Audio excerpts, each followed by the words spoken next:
ही आमची सुद्धा मागणी. जे आरोपी आहेत ते अटक सुद्धा झाले पाहिजे, ही सुद्धा आमची मागणी.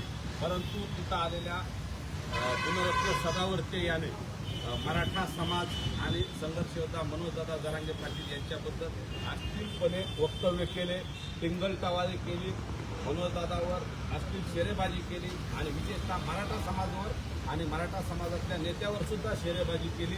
त्या घटनेचा आम्ही सर्वप्रथम जाहीर निषेध करतो आणि सदावर्तेनं मराठा आणि ओबीसी, मराठा आणि वंजारी वाद लावण्याचा प्रयत्न केला आहे, महाराष्ट्रातली शांतता भंग करण्याचा प्रयत्न केला आहे. त्यामुळं त्याच्यावर गुन्हा दाखल झाला पाहिजे आणि त्याला महाराष्ट्रातून तडीपार केलं पाहिजे. या मागणीचं निवेदन, या मागणीचा गुन्हा दाखल करण्यासाठी आज आम्ही शिवाजीनगर पोलीस स्टेशन बीड येथे आलेलो आहोत आणि पोलीस निरीक्षक साहेबाला आम्ही त्याच्यावर कठोरात कठोर कलम लावून पुन्हा असे प्रकार होणार नाहीत यासाठी आम्ही मागणी केली.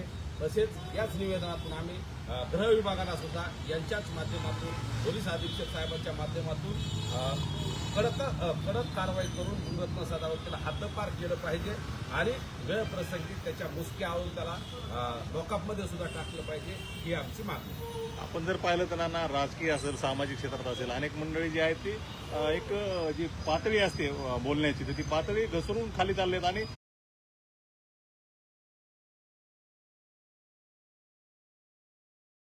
त्यामुळे कुठेतरी सामाजिक शांतता बिघडत चालली आहे असं वाटत नाही तुम्हाला? सामाजिक शांतता बिघडायला लागली.